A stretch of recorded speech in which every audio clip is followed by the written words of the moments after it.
Morning दोस्तों, प्रदीप मिश्रा।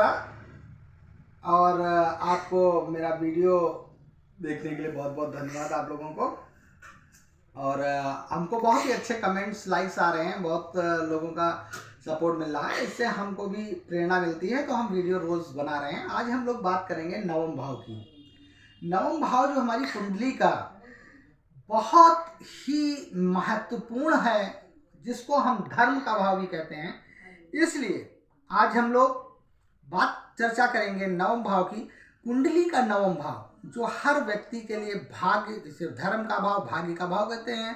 और आपने भी अपनी जिंदगी में देखा होगा कि कुछ लोग बहुत भाग्यशाली होते हैं कि उनको हर चीज़ अपने भाग्य से मिलती रहती है, और कुछ लोग जीवन में कहते रहते हैं कि हमें भाग्य कुछ नहीं दे रहा, हमारा भाग्य बिल्कुल बेकार है। तो ये सब चीज़ें क्या रोल करती हैं नवम भाव की कुंडली से, जो भाग्य का भाव होता है, उससे इन चीज़ों को पता चलता है।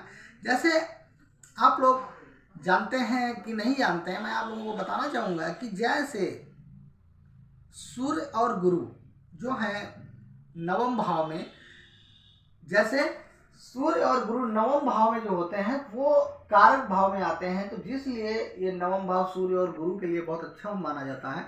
और सूर्य और गुरु, जैसे गुरु यहाँ पे बैठे होते हैं, तो आप भी जानते हैं गुरु के जो होता है, गुरु 3 दृष्टियों से देखते हैं, 5, 7, 9। तो गुरु यहाँ पे कारक भाव में होते हैं, और वो धर्म का भाव भी होता है, और वो धर्म के प्रति गुरु माने जाते हैं। इसलिए जब अगर गुरु नवम भाव में बैठते हैं तो बहुत अच्छा होता है। अब आपको बता दें कि नवम भाव जो होता है वो भाग्य का भाव होता है। भाग्य तभी अच्छा होगा जब उसमें प्लैनेट्स अच्छे बैठे होंगे।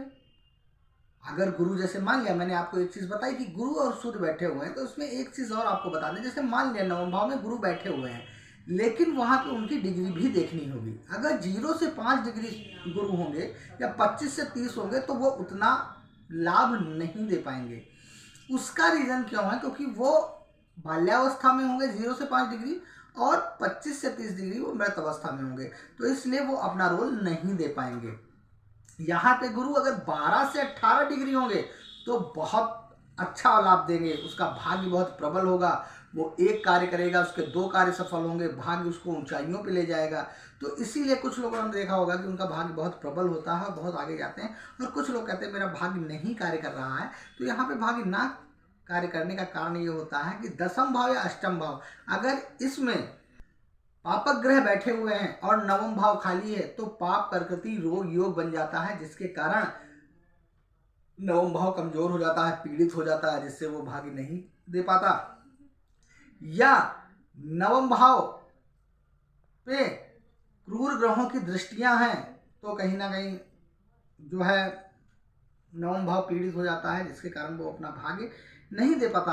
ऐसा नहीं है कि भाग्य होता नहीं है, कहीं ना कहीं होता है, लेकिन जो ड्रॉबैक्स, जो मतलब बेनिफिट्स एक भाग्यशाली व्यक्ति को मिल रहे होते हैं, जिसके मतलब नवम भाव बहुत अच्छा होता है, तो उसका जो भाग्य है वो वैसा तो नहीं मिल पाता। क्योंकि रीज़न ये है कि अब नवम भाव जो आता है काल पुरुष की कुंडली में, काल पुरुष की कुंडली में जो नवम भाव होता है, वो जो नवम भाव होता है उस पर 9 नंबर लिखा होता है। और जैसे हम लोग अलग अलग लग्न की कुंडलियां होती हैं, तो वहाँ पे 9 नंबर की जगह कोई और नंबर हो सकता है, तो वहाँ पे वो राशि हो जो है नवम भाव जो होता है वो होता है। नवम भाव में जो होता है वो तुम्हारा काल पुरुष की कुंडली में नवम भाव आता है, उसमें सूर्य और गुरु, या सूर्य बैठे हुए हो तो जो गुरु के साथ स्थितियां होती हैं वही सूर्य के साथ स्थितियां होती हैं। सूर्य भी 0 से 5 डिग्री के बीच में नहीं होने चाहिए, और 25 से 30 डिग्री के बीच में नहीं होने चाहिए, नहीं तो वो बाल्यावस्था और मृत अवस्था में चले जाएंगे, जिससे जो है वो अपना कार्य अच्छे से नहीं करेंगे।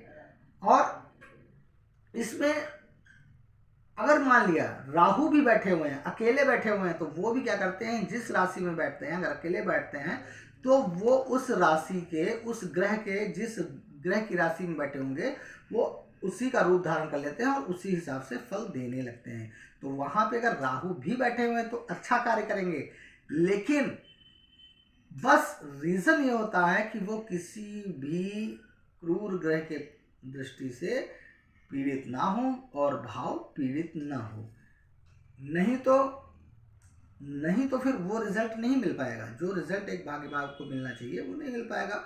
और भाग्य भाव जो होता है उसकी 7वीं दृष्टि सीधे 3rd हाउस पे पड़ती है, जो पुरुषार्थ का घर कहा गया है।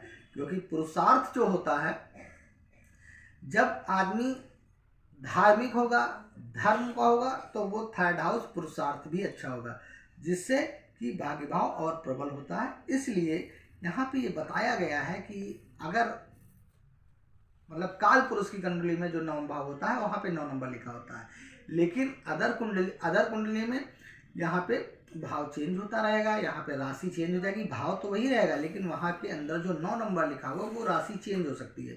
इसलिए अगर आपकी कुंडली में भी 9वां भाव, अगर आपकी कुंडली में 9 नंबर की जगह कोई और राशि लिखी हुई है तो आप मुझसे कमेंट कर सकते हैं, मुझसे कोई भी सवाल हो तो पूछ सकते हैं और मैं उसका आंसर दूंगा। क्योंकि आप लोग जिस तरीके से मेरा लाइक और शेयर कर रहे हैं उस हिसाब से मुझे बहुत अच्छा लग रहा है, मुझे आंसर मिल रहा है, तो मुझे प्रेरणा मिल रही है आप लोगों के सहयोग से। और अगर मेरा वीडियो आप लोगों को पसंद आता है तो उसे लाइक करिए, शेयर करिए, बेल आइकन को ऑन कर लिया, जिससे मेरा नेक्स्ट वीडियो 10वें भाव का कल में फिर आपको मिल जाएगा, नोटिफिकेशन मिल जाएगा, जिससे आप मेरा वीडियो आप लोगों को मिलता रहेगा। अगर लेकिन आपको अपनी कुंडली का कोई भी क्वेश्चन मुझसे पूछना है तो आप उसको कमेंट करिए तो मैं उसका आंसर आप लोगों को दूंगा। ओके, धन्यवाद।